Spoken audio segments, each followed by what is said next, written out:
Annenberg Media.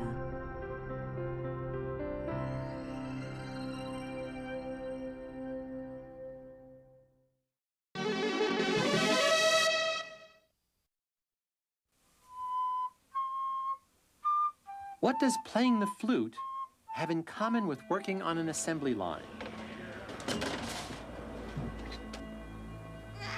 Why would a baby be scared of a gentle rabbit? How does a dog learn to operate an elevator? Atta boy. Good. Good. Carefully, very slowly. Carefully. Learning, this time on Discovering Psychology. You need a cup of honey.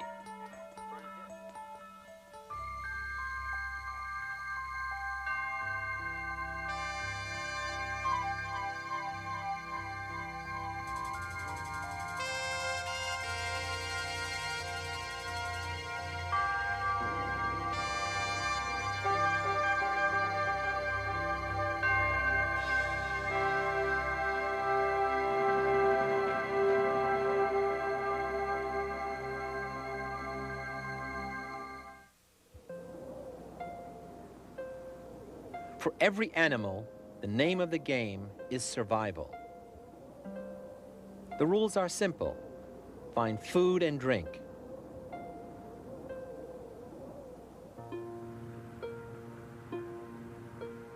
Find shelter and avoid predators and hostile environments. Those who are best equipped to survive and who manage to mate will pass on their genes to the next generation. This is the true meaning of survival of the fittest.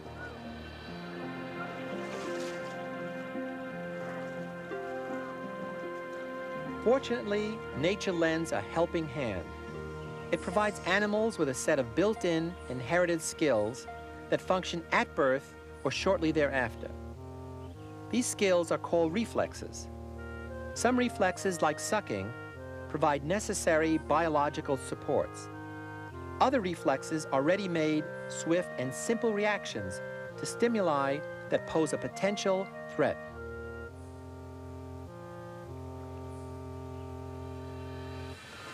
And nature also provides more complex patterns of reaction, known as fixed action patterns. For example, the annual upstream journey of salmon to spawning grounds. These are sequences of actions triggered automatically by particular environmental and biological events and performed in the same way by every member of a species. These birds will migrate to the same destination at the same time of every year.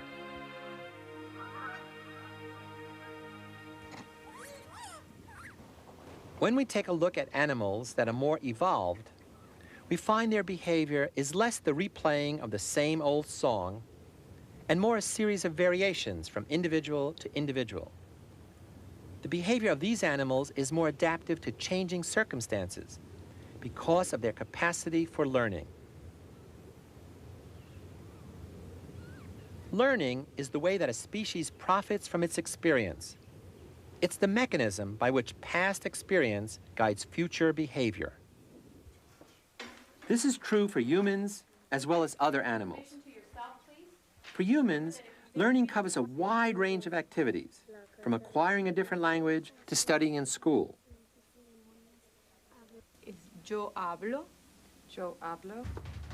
From playing sports to playing the flute.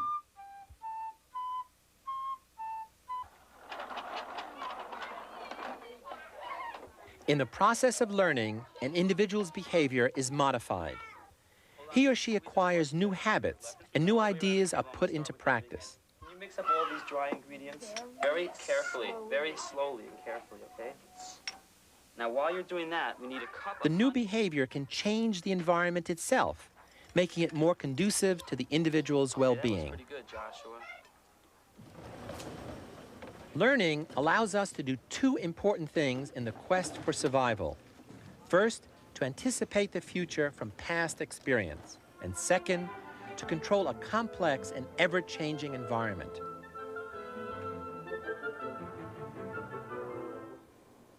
Traditionally, learning has been studied in laboratories like this one, using animals as subjects. In part, because it's easier to conduct controlled experiments with animals than it is with humans. And also because animals are like humans in important ways. As a result, behavioral psychologists have come up with new views, not only of animal behavior, but of human nature as well. And these views all concern a process that we take for granted, learning, because we are all truly born to learn. Ironically, one of the most important figures in the study of learning, Ivan Pavlov, wasn't concerned with the subject at all, at least not at first. Pavlov, a noted Russian scientist, won the Nobel Prize for Physiology and Medicine in 1904. As this original footage shows, Pavlov was initially interested in digestion and the action of the salivary glands. By diverting the saliva of dogs into test tubes, he could precisely measure if and how much they salivated during digestion. When food was presented, the dogs salivated quickly, an inherited salivary reflex. But over repeated testings, a strange thing happened. The dogs salivated before contact with the food. Just the sight of the food was enough to stimulate their drooling. Then, just seeing the food dish, or even hearing the footsteps of Pavlov or his assistants, was enough to trigger this built-in reflex. What was going on to elicit this response? Pavlov decided to find out by systematically varying the stimuli and measuring the dog's reaction. Metronomes, lights, and bells were all used as stimuli, and they all worked as stand-ins for the food. What mattered was not the kind of stimulus that was used, but the fact that it reliably signaled that food was on the way. Pavlov had discovered a fundamental type of learning called classical conditioning. An original stimulus elicits an automatic unlearned response. Both stimulus and response happen naturally. They are unconditioned. Then a second, neutral stimulus that never elicits the unconditioned response by itself is introduced just before the presentation of the original stimulus.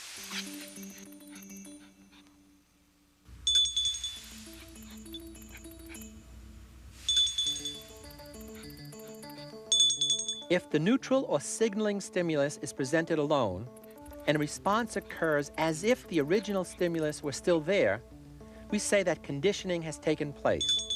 The arbitrary neutral stimulus becomes a conditioned stimulus. The reverse is also true. Pavlov and others studied the extinction over time of such conditioned responses. When the subject learns that the conditioned stimulus no longer signals a desired event, the acquisition process is reversed, as the learned connection is gradually weakened.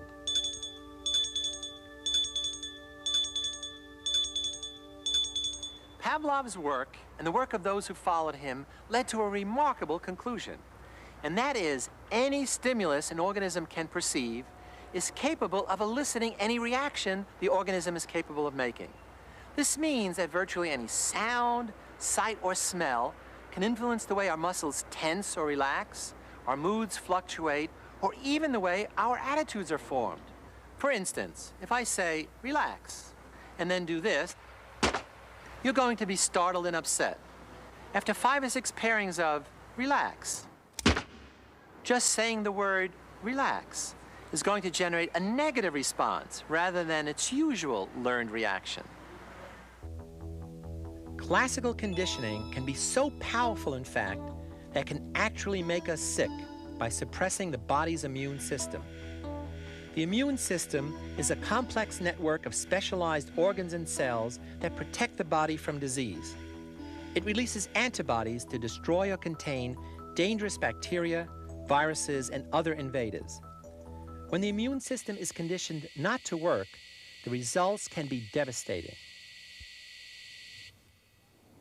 At the University of Rochester Medical School, researcher Robert Ada and his colleague Nicholas Cohn conditioned rats to dislike something they usually like very much, the taste of saccharin-flavored water. Ada discovered he had also unintentionally conditioned the rat's immune system to shut down. We were pairing a saccharin-flavored drinking solution with an agent that produced a temporary stomach ache in rats using a drug called cyclophosphamide. And indeed, we found, as we expected, that the more of the saccharin they consumed, the stronger was the aversion to the taste of saccharin when it was paired with this drug that made them sick. Over a month's time, giving these animals repeated exposures to saccharin instead of their usual water, some of the animals died. Now, this was an experiment in which animals should not have died. There was no reason for them to have died. And when this happens in an experiment when it's not supposed to, this is troublesome. You look for a reason why. It turns out that the drug we were using to induce this taste aversion is a powerful immunosuppressive drug. It suppresses immune responses. At the same time that we were conditioning the behavioral response, which was avoidance of the saccharin, we were also conditioning the effects of the drug, that is, an immunosuppressive response. Every time the animal was exposed to saccharin, there was an aversion response, and there was also a suppression of the immune system. So even the immune system may be influenced by conditioning. We can learn to become sick and possibly die. Classical conditioning is not the only kind of conditioning. While Pavlov had shown the importance of learning relationships between two stimulus events, an American psychologist named Edward Thorndike pioneered the study of another kind of learning around the turn of the century. Thorndike was interested in how individuals learn solutions to the complex puzzles the world devises. How do we and other animals learn the habits and new skills that enable us to find our way through life's mazes? By carefully observing, measuring, and quantifying the performance of experimental animals, Thorndike discovered the type of learning we call instrumental conditioning. Thorndike's animals worked by trial and error. The actions that brought reward, that is, the actions that were instrumental to achieving a goal, became learned. To Thorndike, it's the consequences of what an individual does that most influence the learning process. Thorndike's law of effect states that learning is controlled by its consequences. Those behaviors followed by good consequences are selected and repeated, while those leading to bad consequences, or no consequences at all, are not repeated. Another American psychologist who was greatly influenced by Pavlov was John B. Watson. Watson believed that learned, observable behavior was the only thing in psychology worthy of scientific study. He attacked the doctrines of inherited traits and instincts as the cause of behavior. Instead, he spoke of the unlimited power of conditioning and environmental control to mold the behavior of animals and humans alike. To study the power of conditioning, Watson used infants as subjects, as you can see in this original footage from the 1920s. Watson showed that strong emotions could be learned in one situation by conditioning and then generalized, that is, transferred to other similar situations without having to repeat the original conditioning. Watson and his assistant, Rosalie Reyna, conditioned the infants to fear a white rat they had liked at first. In this case, they worked with an 8-month-old called Little Albert. Each time the rat was presented, a loud gong was struck, startling the infant. Soon the appearance of the rat alone was enough to make him cry and become fearful. This was classical conditioning at work. When the child crawled away from the rat towards safety, her behavior was rewarded in that her fear was reduced. Instrumental conditioning was now at work. Later, when the children saw any stimulus that was similar to the rat, a rabbit, a dog, a fur coat, a mask, their learned fear was generalized to all of them. The once fearless children were now easily frightened by a host of harmless things. Watson's pioneering study was controversial because of the way he used children. Such an experiment could not be conducted today because of strict ethical guidelines governing the treatment of all research subjects, humans and animals. A few years after the demonstrations, an associate of Watson, Mary Cover-Jones, developed techniques for removing naturally conditioned fears in youngsters. Jones was the first behavior therapist. But these techniques came too late for some of Watson's subjects. Little Albert's fate remains unknown. Another towering figure in the study of learning was Harvard psychologist B.F. Skinner. Skinner built upon the ideas of Pavlov, Thorndike, and Watson, and was interested in how behavior is influenced by external events in our lives. For many psychologists, behavior is explained as an effect of internal processes, either mental or neural. For them, behavior is seen as the outward expression of what's going on inside. But Skinner disagrees. His research investigates behavior in terms of its relationship to environmental variables that precede and follow it. You can think of it as psychology's ABCs: antecedents, behavior, consequences. In the early 1940s, Skinner began to examine a simple response of an ordinary animal, a pigeon pecking a disc that was followed by a reinforcer, say a food pellet or some water. A reinforcer is anything that increases the rate of responding. The pigeon was kept in a highly controlled environment that's come to be known as a Skinner box. And Skinner's version of instrumental conditioning is known as operant conditioning. Well, operant behavior is behavior which operates upon the environment and produces consequences. And operant conditioning is the change that takes place when those consequences have a particular effect. And we call this effect strengthening or reinforcing. Through operant conditioning, pigeons have been trained to peck at the correct sum of numbers and to perform all kinds of feats.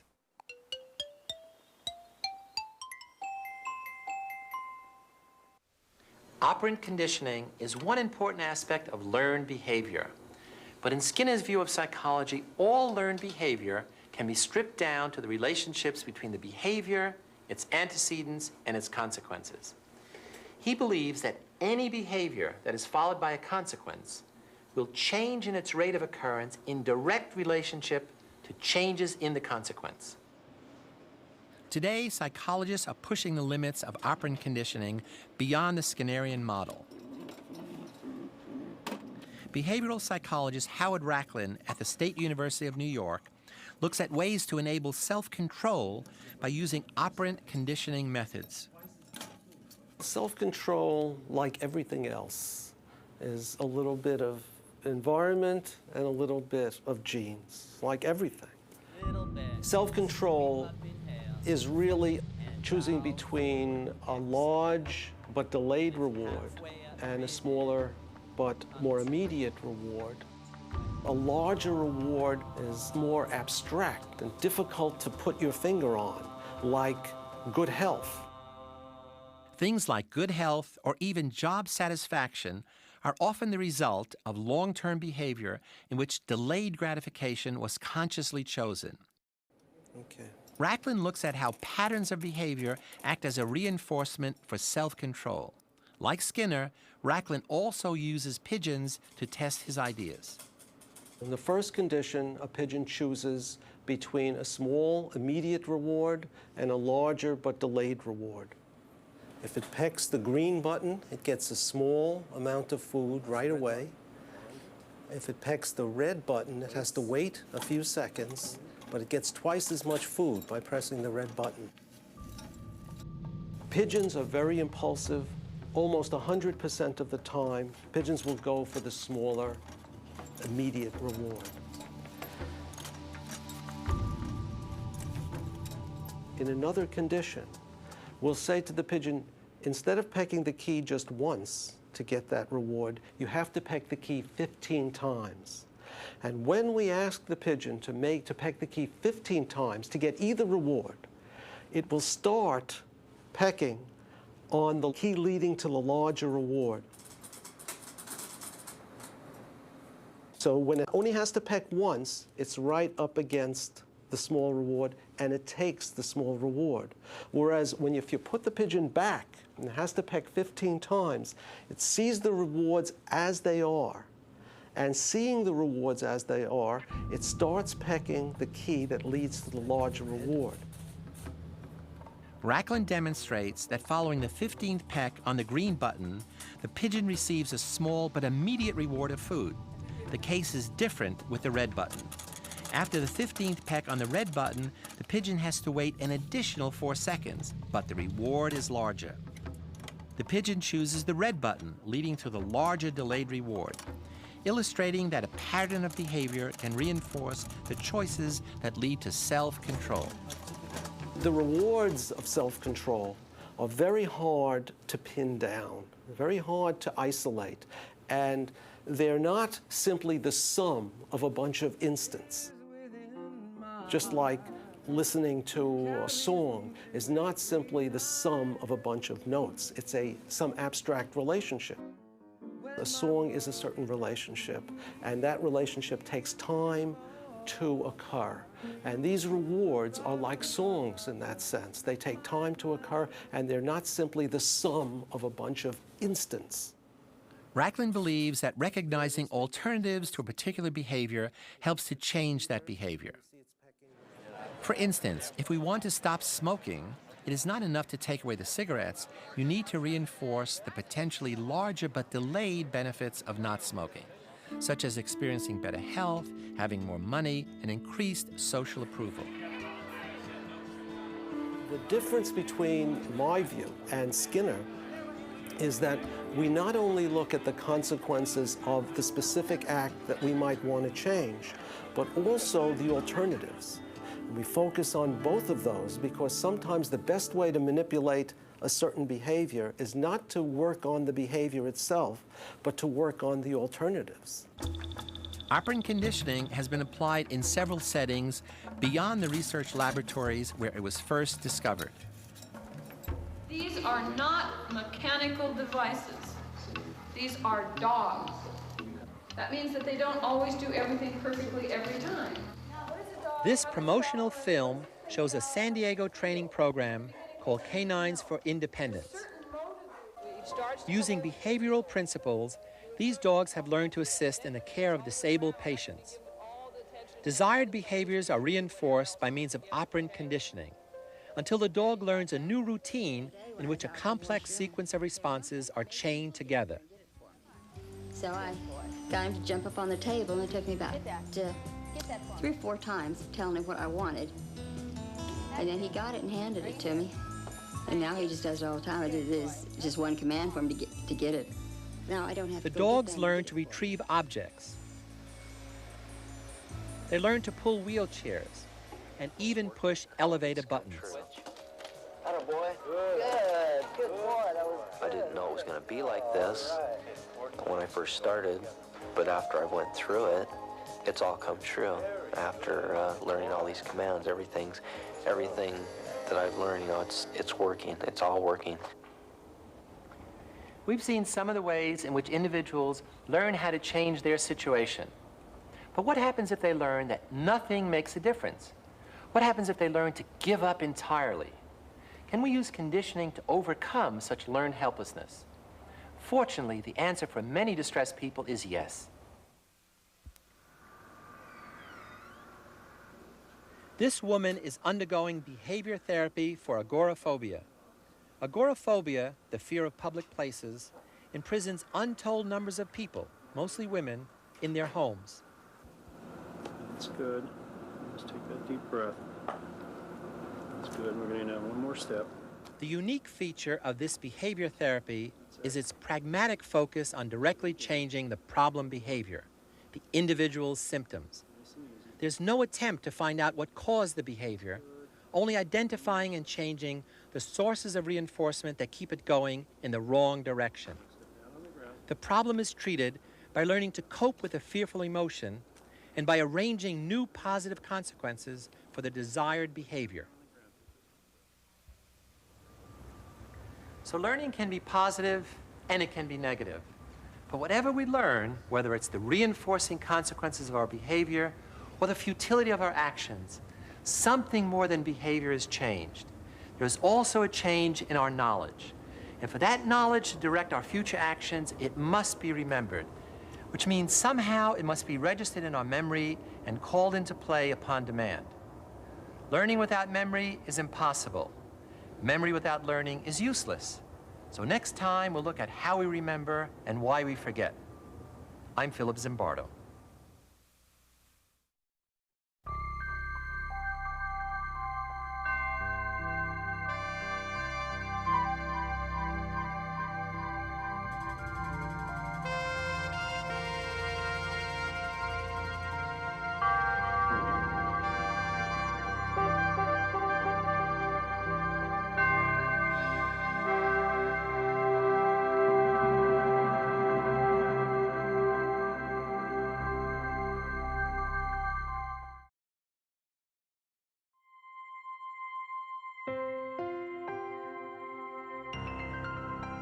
Annenberg Media.